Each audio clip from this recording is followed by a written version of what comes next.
গ্রামীণ চিকিৎসক সংগঠন এই জায়গা থেকে আমরা আজকে রাজা ভৌমিকের হত্যাকারীর বিরুদ্ধে যে ফাঁসি চাই, আমাদের এটা দাবি, সেই দাবি নিয়েই আজকে আমরা মৌন মিছিলে সামিল হয়েছি।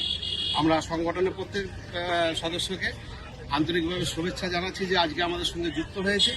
বর্ধমান সদরের আমাদের সংগঠন স্বাস্থ্যসেবা ওয়েলফেয়ার সোসাইটি। আজকে এখান থেকে মৌন মিছিল শুরু হবে এবং এখানে এসেই শেষ হবে। বালিঘাট হচ্ছে আমাদের একটা গন্তব্যস্থল, ওখান থেকে এসে এখানে শেষ হবে। আমরা সমস্ত নাগরিকদের কাছে আমাদের সংস্থার তরফ থেকে আবেদন রাখছি, তারাও আমাদের সাথে পায়ে পা মিলিয়ে ডাক্তার রাজা ভৌমিকের নৃশংস হত্যাকারী যেন একটা কঠিনতম শাস্তি পায়, দৃষ্টান্তমূলক শাস্তি পায়, তার জন্য আমাদের সাথে ওনারাও এসে যোগ দিতে পারেন। এই আবেদন রেখে আমাদের সংস্থার তরফ থেকে ক্ষুদ্র প্রয়াস আমরা চেষ্টা করছি যে যেন প্রকৃত বিচারটা হয় রাজা ভৌমিকের। ধন্যবাদ। নিরাপত্তা নিয়ে আপনারা কিছু করছেন, দাবি করছেন? ওনার পরিবারের নিরাপত্তার জন্য দাবি চাইছি আমরা যেন। আমাদের গ্রামীণ সংগঠন স্বাস্থ্যসেবা ওয়েলফেয়ার সোসাইটি গভর্নমেন্ট রেজিস্টার, আমাদের সংগঠনের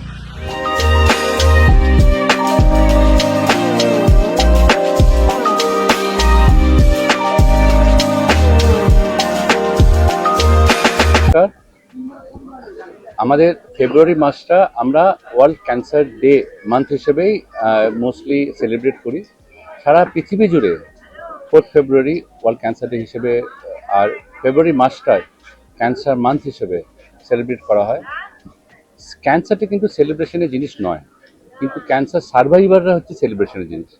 যারা এই ক্যান্সারটাকে জয় করেছে, যারা এই ডিফিকাল্ট যে ট্রিটমেন্ট প্রসিডিওর সেটা দিয়ে গিয়ে এবং শক্ত একটা ট্রিটমেন্ট করে সেখান থেকে ক্যান্সারকে হারিয়ে যে তারা আবার নর্মাল সুস্থ জীবনে ফিরে এসছে, তাদের কিন্তু তারা কনকরার, তাদেরকে কিন্তু সেলিব্রেট করা উচিত।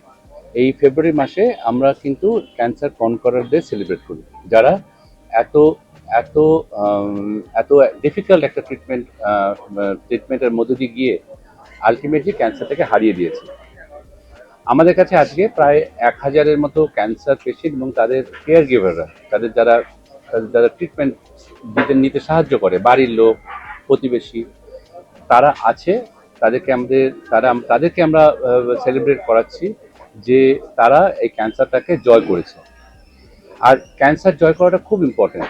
এই যে বার্তাটা যে ক্যান্সারকে আমরা জয় করতে পারি, সেটা বহু ক্যান্সার পেশেন্টদের ট্রিটমেন্ট নিতে আগ্রহী করবে। বেশিরভাগ সময় কি হয়, বিশেষ করে ছোট ছোট শহরগুলোতে কারো যদি ক্যান্সার ধরা পড়ে, তারা কিন্তু আলটিমেটলি প্রপারলি ট্রিটমেন্টই নেয় না। তার দুটো কারণ, একটা হচ্ছে নিহিলিজম, মানে আমরা জানি যে ক্যান্সার ভালো হয় না, কেন শুধু ট্রিটমেন্ট করব, কেন কস্ট খরচা করব। আরেকটা হচ্ছে যে বাড়ির কাছে ট্রিটমেন্টের ব্যবস্থাই নেই, যাবে কোথায়? তাকে যদি কোনো একটা জায়গায় কলকাতায়, বম্বে, দিল্লি যেতে হয়, একটা লম্বা লাইন দিয়ে যেতে হবে। তাদের সেই না সামর্থ্য আছে, না সময় আছে, না সেই রকম ম্যান পাওয়ার আছে। তো সেই বার্তাটা যাওয়ার জন্য যে ক্যান্সার ভালো হয়, আমাদের যদি 1000 পেশেন্ট আজকে আসে যারা আমাদের এখানে ট্রিটমেন্ট করে ভালো হয়েছে, তার মানে ক্যান্সার ভালো হয়। একটা বড় গ্রুপ ক্যান্সার কিন্তু ভালো হয়ে যায় এখন মডার্ন ট্রিটমেন্টে। আর আমাদের কাছে এখন বাড়ির কাছে সব ট্রিটমেন্ট আছে, যেমন ক্যান্সারের যা যা লাগবে, 360 ডিগ্রি যা লাগবে সব ট্রিটমেন্ট এখানে আছে। এখানে রেডিয়েশন থেরাপি হয়, কেমোথেরাপি হচ্ছে, সার্জারি হচ্ছে, ইমিউনোথেরাপি হচ্ছে, সব রকম ডায়াগনস্টিক টুল আছে, ম্যামোগ্রাফি এখানে হচ্ছে। তো সেই জন্য আমাদের কিন্তু বাড়ির কাছে মোস্টলি স্বাস্থ্য সাথীর মাধ্যমে বা সিএম ফান্ডের মাধ্যমে এই ক্যান্সার ট্রিটমেন্ট করা সম্ভব হচ্ছে। আর আমি চাই যে গরিব মানুষ যারা ক্যান্সারের আলটিমেটলি ট্রিটমেন্টটা করতে পারে না সামর্থ্যের অভাবে, এবং সেই জন্য তাদের কিন্তু আউটকামটা অনেকটা কম্প্রোমাইজড হয়ে যায়। একটা বড়লোক যদি ট্রিটমেন্ট করে ভালো হয়ে যায়, আর একটা যাদের ফিনান্সিয়ালি অতটা সাউন্ড নয়, তারা ট্রিটমেন্ট করাতে পারছে না বলে খারাপ হচ্ছে, তার থেকে খারাপ আর কিছু হতে পারে না, এটা সামঞ্জস্য রাখে না। তো আমাদের কাছে সবার কাছে যেন ক্যান্সারের ট্রিটমেন্টটা পৌঁছয়, সেই কারণে এই ক্যান্সার অ্যাওয়ারনেস করা। আমাদের বাড়ির কাছে আমাদের বেঙ্গল ক্যান্সার ফাউন্ডেশন একটা ক্যান্সার হসপিটাল বানানো হয়েছে, সেখানে সব ফ্যাসিলিটি করা হয়েছে যাতে পেশেন্টরা পুরো ট্রিটমেন্টটা নিতে পারে। আর ক্যান্সার ট্রিটমেন্টে আরেকটা প্রবলেম হচ্ছে, এটা শুধু ট্রিটমেন্ট নয়, এর ফলো আপও দরকার, এর রিহ্যাবিলিটেশন দরকার, তাদের সাইকোলজিক্যাল কাউন্সিলিং দরকার, তাদের অনেক সময় রেকারেন্স আসে, রেকারেন্সের ট্রিটমেন্ট দরকার। তো সেই কারণে কিন্তু ফলো প্যাটার্নটা ঠিকঠাক না থাকলে অসুবিধা। অনেক সময় পেশেন্টরা আমি দেখেছি যে বাইরে ট্রিটমেন্ট নিয়ে আসে, কিন্তু তারপরে যেহেতু ফলো আপে থাকে না, সেগুলো রেকারেন্সটা মানে রোগটা যখন ফিরে আসে সেটা ধরাটা টাইমে পড়ে না, আর সেই কারণে কিন্তু ট্রিটমেন্টটাই ফেলিয়ার হয়ে যায়। তো আমি চাই যে বাড়ির কাছে যেন ট্রিটমেন্টটা হয়, সবাই যেন ট্রিটমেন্টটা পায়, এবং পৃথিবীর যে কোনো প্রান্তে যে ট্রিটমেন্ট হওয়া সম্ভব সেই ট্রিটমেন্টই যেন এখানে সম্ভব হয়। আমাদের লোকেরা তাদের ফিনান্সিয়াল স্ট্যাটাস যাই থাকুক, তাদের জীবন কিন্তু একটা বড়লোক জীবনের থেকে কোনো অংশে কম নয়, এবং তারা কিন্তু অ্যাপ্রোপ্রিয়েট এবং সঠিক ট্রিটমেন্টটাই পাওয়া উচিত। এই এই অ্যাওয়ারনেসটা থাকা উচিত যে ক্যান্সারের একটা চিকিৎসা দরকার, আর ক্যান্সার চিকিৎসা বাড়ির কাছেই হওয়া দরকার, সঠিকভাবে সঠিক সময়ে ট্রিটমেন্টটা কিন্তু দরকার। এই বার্তাটার জন্যই করে।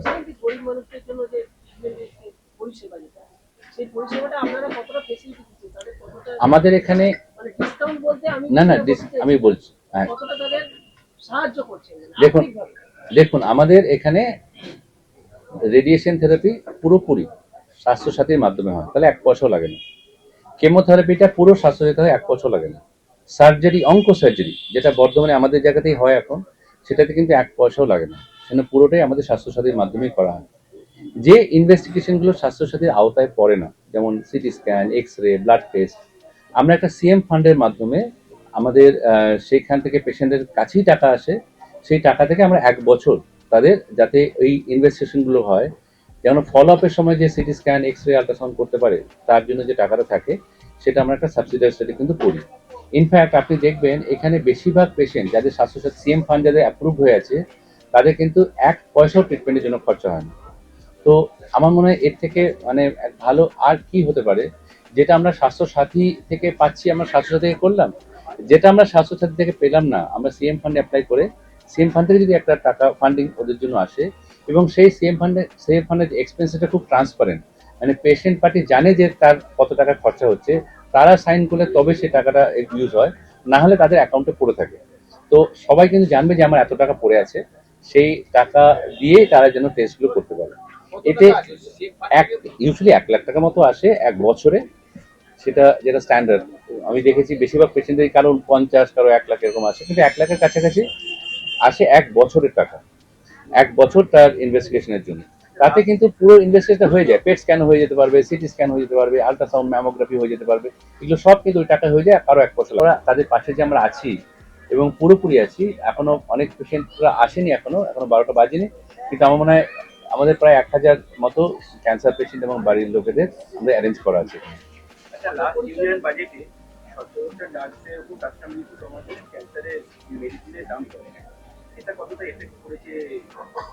দেখুন এইখানে এটাতে এফেক্ট করেছে। দেখুন আমাদের বেশিরভাগ জায়গায়, বেশিরভাগ আমাদের এখানে যেটা কেমোথেরাপিটা হয় সেটা স্বাস্থ্যসাথীর মাধ্যমে হয়, সেটা কিন্তু পেশেন্টের উপর কোনো ইম্প্যাক্ট পড়ে না, পেশেন্টের দামের উপর, কিন্তু ডেফিনেটলি আমাদের উপর ইম্প্যাক্ট পড়ে। আমাদের যে পারচেস করতে হয়, আমাদের টাকা তো ধরুন 2 মাস বাদে আসে, কিন্তু পারচেসটা তো আমাদের আপফ্রন্ট করতে হয়।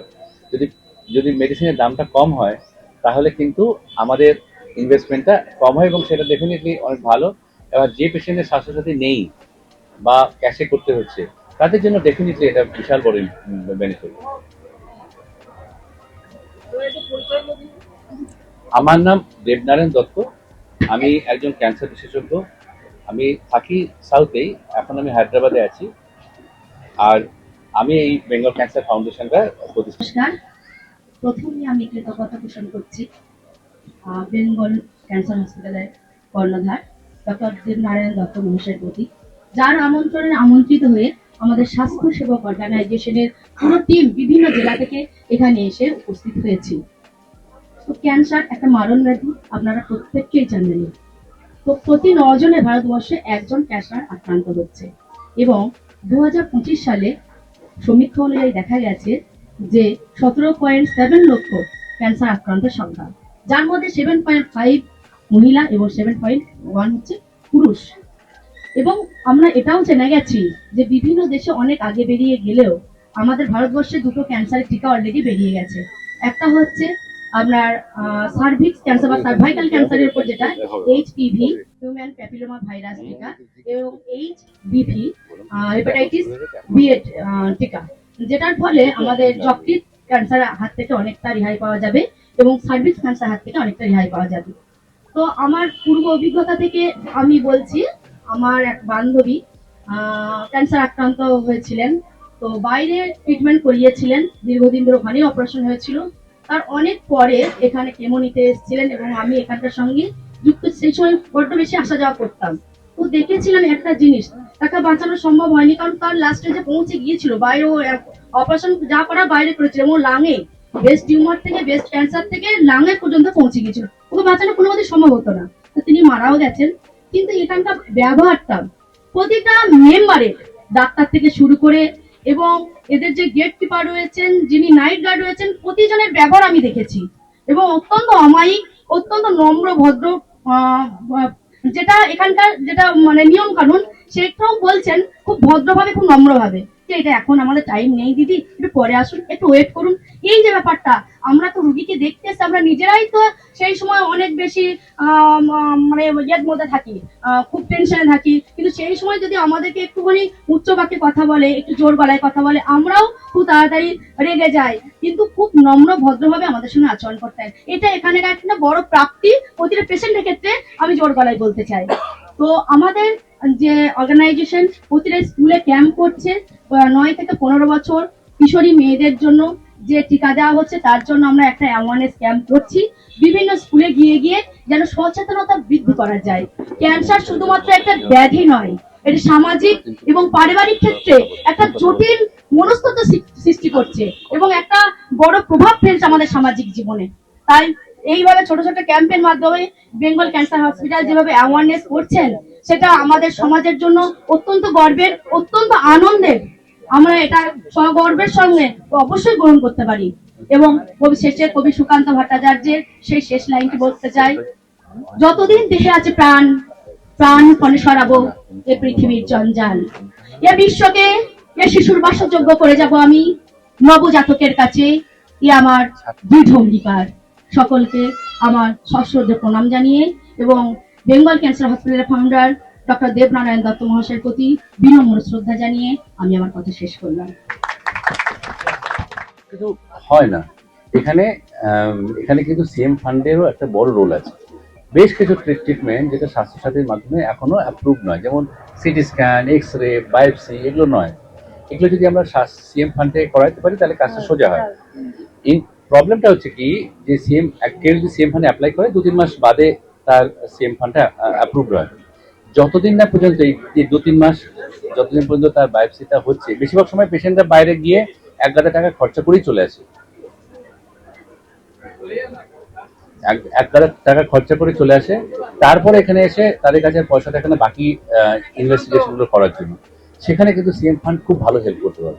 অনেক সময় পেশেন্ট আটকে যায় ট্রিটমেন্টটা করানোর জন্য বা অ্যাসেসমেন্ট করানোর জন্য, যেহেতু তাদের সিএম তাদের বাকি সাপোর্টটা নেই, সাপোর্টটা যেটা সিএম স্বাস্থ্য থেকে আসছে না, সেইটা করতে পারে না বলে বাকিগুলো আটকে যায়। তো সেখানে আমার মনে হয় সিএম ফান্ডটা আর কাকুলিদি, আমাদের পুরো মমতাদি গভর্নমেন্ট এটা যে এত ভালো হেল্প করেছে, যে শুধু স্বাস্থ্য সাথী নয়, আমি ধরুন বাইরেতে এত জায়গায় কাজ করি, এই যে গরিবদের, আমি ধরুন এখন আমি হায়দ্রাবাদে আছি, তেলেঙ্গানাতে, বা আমি আগে কেরালায় ছিলাম, কেরালায় বা ম্যাড্রাসে, চেন্নাইতে, তামিলনাড়ুতে, কোনো জায়গায় কিন্তু মানে গরিবদের বা বিলো পভার্টি লাইনদের জন্য এত ভালো একটা সিস্টেম নেই। আমাদের রেসপন্সিবিলিটি ওটাকে সঠিকভাবে ইউটিলাইজ করা, কিন্তু এই যে সিস্টেমটা করা আছে সেটা কিন্তু বিলো পভার্টি লাইন পেশেন্টদের ট্রিটমেন্ট করার জন্য অসাধারণ সিস্টেম। মানে এরকম একটা সিস্টেম খুব হওয়া দরকার।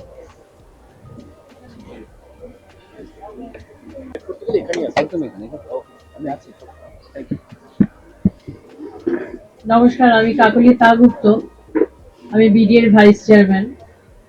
আমি এই ক্যান্সার হসপিটালের সাথে একেবারে ভিত খোঁড়ার সময় থেকে ওনাদের আহ্বানে আমি সাড়া দিয়ে প্রথম থেকেই যুক্ত আছি।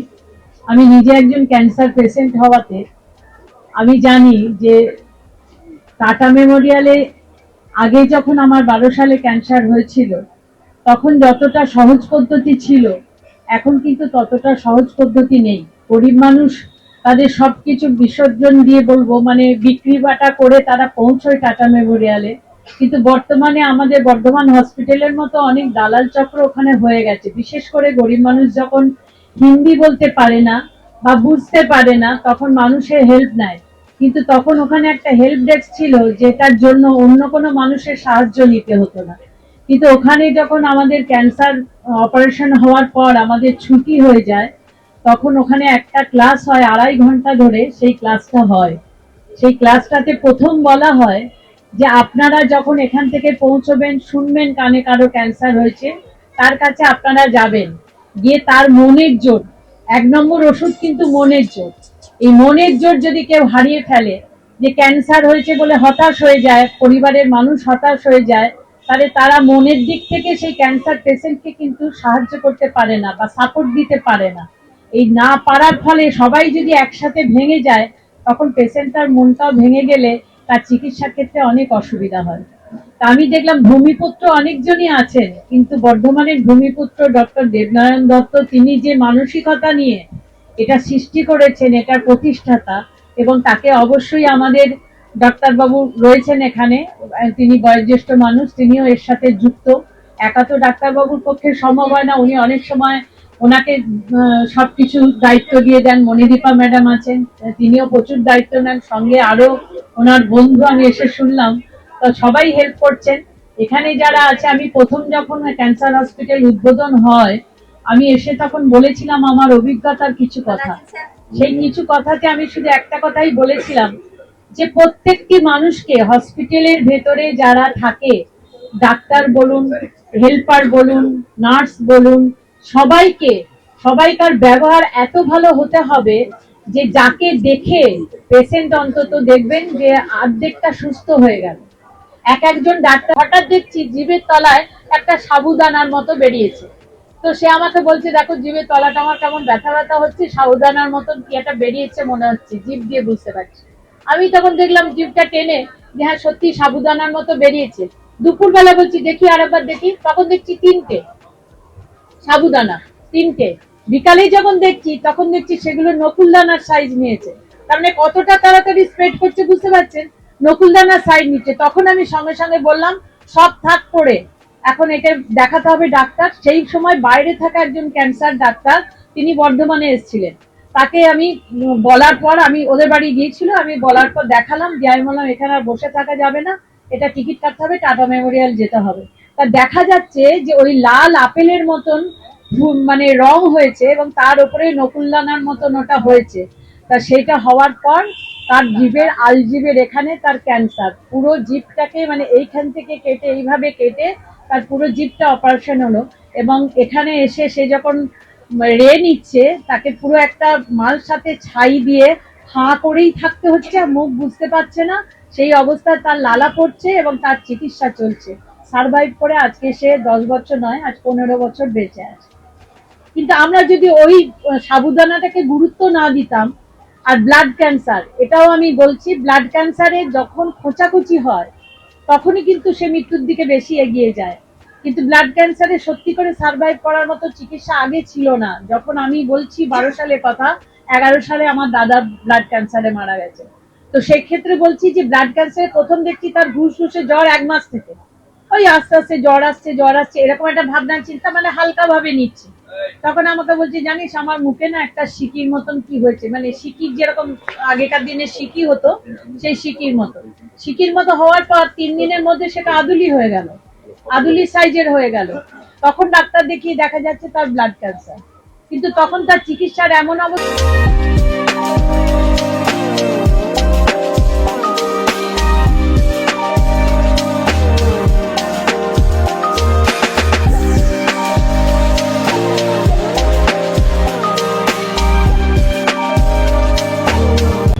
আমরা আজকে সারাদিন ধরে এই বেঙ্গল ক্যান্সার ফাউন্ডেশনের বিভিন্ন প্রোগ্রাম, ম্যারাথন থেকে শুরু হয়েছিল, প্রেস মিট চলছিল, মাঝে র্যালি ছিল, এবং আমাদের কিছুটা প্রাইজ ডিস্ট্রিবিউশনের ব্যাপার ছিল, সমস্ত ব্যাপারটা কভার আপ করলাম। এবং তার সাথে যেটা মেইন বিষয় ছিল, বেশ কিছু ডাক্তারবাবু এবং ভিআইপি গেস্টদের কিছু বাইট ছিল। তো টোটাল সব কিছু মিলে আমরা এই ব্লগটাকে দুটো পার্টে ভাগ করেছি, পার্ট 1 পার্ট 2।